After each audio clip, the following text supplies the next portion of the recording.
Guys welcome back to my channel আর good morning জানাই তোমাদের সবাইকে। এখন একদম সকাল সকাল আমি রেডি হয়ে গেছি, এখন 9টা বাজে। তো আজকে সকাল সকাল একটা ভিডিও করার জন্য বেরোতে হচ্ছে, অনেকদিন কিটোটা করা হয় না। তো আজকে কি নিয়ে ভিডিও করবো সবই তোমাদের সাথে শেয়ার করবো। আর তাছাড়া আমার মুখে প্রচন্ড ঘামাচি উঠেছে, তোমরা দেখতেই পাচ্ছ। এই যে এখান থেকে এই নাক অব্দি এইগুলো। তো এই ঘামাচিগুলো কালকে রাত্রেবেলা আরো বেশি মানে লাল হয়ে পরে, পুরো গাল দুটো লাল হয়ে গেছিল, নাকটাও পুরো হয়ে গেছিল। তো আমি বরফ ঘষে ঘষে ঘষে ঘষে ঠিক করেছি অনেকটা। আজকে পুরো মানে একটা ফেস প্যাক বানাবো, ওটা দিয়ে আশা করি পুরো চলে যাবে। 11টার আগে চলে আসবো।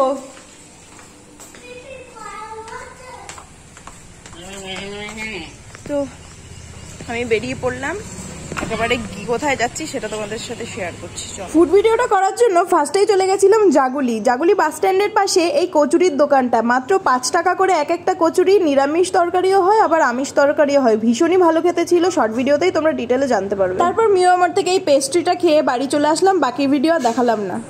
সকাল সকাল হরিণঘাটা থেকে বাড়ি এসে তারপর গেছিলাম পড়াতে। আর গরমের মধ্যে এত অতিষ্ঠ লাগছিল না শরীরটা, আর ব্লগ করাই হয়নি। তো এখন দুপুরবেলা খেয়ে দিয়ে ঘুম থেকে উঠে এখন 3টে বরফ পুরোপুরি মুখে আর গলায় মাখলাম, কারণ আমার এই জায়গা থেকে এই জায়গাগুলো পুরো মানে ঘামাচিতে ভরে গেছে। আমার 3 বেলা এই 3 টুকরো বরফ অবশ্যই সবসময় ইউজ করি, কারণ মুখের যে অবস্থা হচ্ছে এই রোদেরও, তার মুখের যাই অবস্থা হোক মানে ভিডিও তো আমাকে কন্টিনিউ করতেই হয়। তো ক্যামেরায় দেখতে পাচ্ছ কিনা জানি না, এখন আবছা আছে, মানে 2 দিন হয়েছে। কালকে সকাল থেকে এই অতিরিক্ত ঘামাচিটা আছে। আমি এত পরিমাণে বরফ ঘষছি আর ফেস প্যাক দিচ্ছি যে খুব তাড়াতাড়ি চলে যাচ্ছে। আমি কি ইউজ করেছি সেটা তোমরা দেখতেই পাবে, আরেকটা ভিডিওতে আমি শেয়ার করে দেবো। তো অনেকদিন বান্ধবীদের সাথে দেখা হয় না, তাই এখন রেডি হব। বান্ধবীদের মানে অনুরূপাদের বাড়ি যাব। আমি অনুরূপা অনামিকা দেখা করবো, আর অনামিকার সাথে একটু হরিণঘাটে যাবো। তো আমি রেডি হয়ে গেলাম রেডি। তো এখন একটু খিদে পাচ্ছে, দেখি কিছু একটা বিস্কিট খেয়ে তারপর চলে যাব ওদের বাড়ি। এখন অনামিকা ফোন করেনি, ফোন করবে। বান্ধবীদের সাথে গল্প টল্প করে তারপর অনামিকার একটু হরিণঘাটা কিছু দরকার ছিল, তারপর আমারও ছুটি ছিল, তাই ভাবলাম চল তোর সাথে ঘুরেই আসি। তারপর আমরা ফার্স্টে গিয়ে ফুচকা খেয়ে নিলাম। অনামিকা আজকে আমাকে ফুচকা খাওয়ালো। তারপর ওর কিছু ফল টল কেনার ছিল, সব ফল কিনে টিনে সব হরিণঘাটা ঘুরে বাকি কাজগুলো মিটিয়ে আমি বাড়ির জন্য চপ নিয়ে চলে আসলাম বাড়ি। রাতে বাড়ি ফিরে আর ভিডিও করা হয়নি। পরের দিন সকালবেলা চলে গেলাম অ্যালোভেরা পাতা আনতে। এই প্রচন্ড গরমে আমি যেভাবে আমার স্কিনকে কেয়ার করি সেই ভিডিওটাই তোমাদের সাথে শেয়ার করবো। একদম হলো ঘরোয়া রিভিউ, আমার নিজস্ব অভিজ্ঞতা থেকেই আমি এটা করেছি এবং আমি ভালো রেজাল্ট পেয়েছি বলেই তোমাদেরকে সেটা শেয়ার করব। তো এই দেখো অ্যালোভেরা কেটে যে হলুদ রঙের রসটা বেরোচ্ছে, এটা প্রথমে ধুয়ে ফেলবে, পুরোপুরি বেরিয়ে পড়বে, তারপর তোমরা এটাকে ইউজ করতে পারো।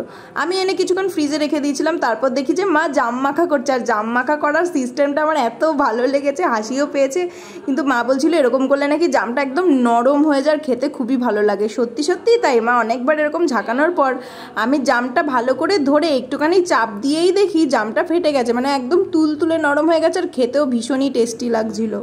জাম টাম খেয়ে ফেস প্যাক মেখে সবাই চলে গেলাম পরপর স্নানে। কি ফেস প্যাক মেখেছি সেটা তো তোমরা স্কিন কেয়ার ভিডিওতেই দেখতে পারবে, সত্যি ম্যাজিক্যাল। মা তো ক্রাইম পেট্রোল দেখতে একদম ব্যস্ত, রোজ মা একটা পর্ব করে ক্রাইম পেট্রোল দেখবে। হাত বেসন মুড়িয়ে শাশুড়ি তেলের মধ্যে ঢোকাবে, ওগুলো দেখছে বসে বসে। তো আমি ফেস প্যাক লাগানো হয়ে গেছে, শুকিয়ে যাওয়ার পর আমি এটাকে আবার ভিজিয়ে একটু ম্যাসাজ করে নিলাম। এবার স্নানে যাব। দেখো বড় একটা পার্সেল এসছে, এটার মধ্যে কি আছে তোমাদের আজকে দেখাবো। তো পার্সেলটা ছোট কাকি অর্ডার করেছিল, কারণ ছোট কাকির একটা বিয়ে বাড়িতে নেমন্তন্ন ছিল, ওখানে গিফট দেবে বলে এই মোমো তৈরি করার মেশিনটা অর্ডার করেছে, মানে হলো স্টিম মোমো। এই যে ঢাকনা আটকানোই আছে, কুকারের মতো দেখতে অনেকটা। 2টো বাটি আছে, বেশ মজবুত। এটা প্রায় 1000 টাকার মতো। এই যে এটা ঢাকনা। Oh my god! Wow! 1000 টাকা। এটা হলো এটাতে স্যুপ বলে তো, স্যুপ রাখার বাটি। আর এটা হলো স্টিমের মধ্যে, এটার মধ্যে মোমো থাকে। এই দেখো বলেছি যে বিয়ে বাড়ির গিফট দেওয়া হবে, মানে হলো ওরা নিরামিষ ভোজি, নিরামিষ মোমো বানাবে। তো পার্সেলটা তো বেশ ভালোই ছিল। আমি গরমের জ্বালায় কানের টানের সব খুলে ফেলেছি, আর তোমরা দেখেইছো আমার এখানটায় ঘামাচি উঠে ভরে গেছে, এই যে এখনো দেখা যাচ্ছে। আমি এত পরিমাণে বরফ আর ফেস প্যাক ইউজ করছি যে আর দুদিনের মধ্যে পুরো নির্মূল হয়ে যাবে, আর কোনো দাগও পড়বে না। সেটা নিয়ে তোমাদেরকে ভিডিও আমি শেয়ারও করবো প্রমাণ সহ। তো চলো এখন দুপুরবেলা একটু রেস্ট নিই, আজকে বিকেলবেলা ধামাকাদার একটা ভিডিও শুট করবো, সেটাও তোমাদের এই ব্লগেই বলে দেবো, আর সেই ভিডিওটা তোমরা দেখতে পাবে 2-3 দিন পর। বিকেলবেলা ঘুম থেকে ওঠার পর আমার কাছে ছিল এই বাদামের প্যাকেটটা, তো এটা বের করে দেখলাম এটা পুদিনা ফ্লেভারের। আমি এর আগে এটা কখনোই খাইনি, তো গন্ধটা কেমন একটা উগ্র উগ্র লাগছিল। তারপর প্লেটের মধ্যে ঢেলে সবাইকে একটু একটু দিলাম, তারপর এক পিস টেস্ট করে বেশ ভালোই লেগেছে খেতে।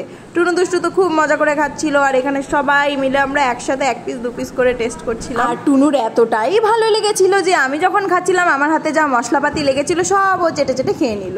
দুষ্টুর বায়না আমার হাতের চাউমিন খাবে, তো এখন সব রেডি করে দিয়েছি, সবকিছু সেদ্ধ করে আমি এখন চাউমিনটা করছি। পেঁয়াজ ভাজা হয়ে গেছে, এবার শুধু আলুটা দেবো।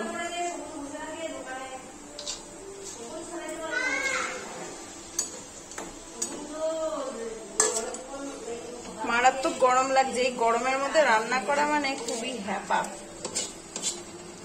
আগুনটা বাড়াতে হবে।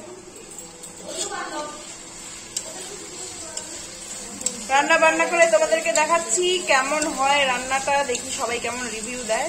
ঠিক আছে, গরমের মধ্যে ফোন নিয়ে এখন ইউজ করাই যাবে না, ফোনটা সাইডে রেখে দিই। 2 ঘন্টা চাউমিন খাচ্ছে, কেমন লাগছে খেতে?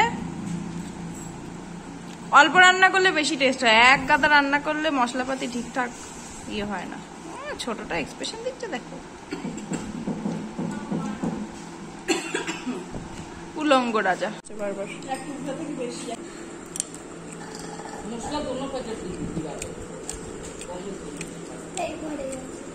আমার তো ভালো হয়নি,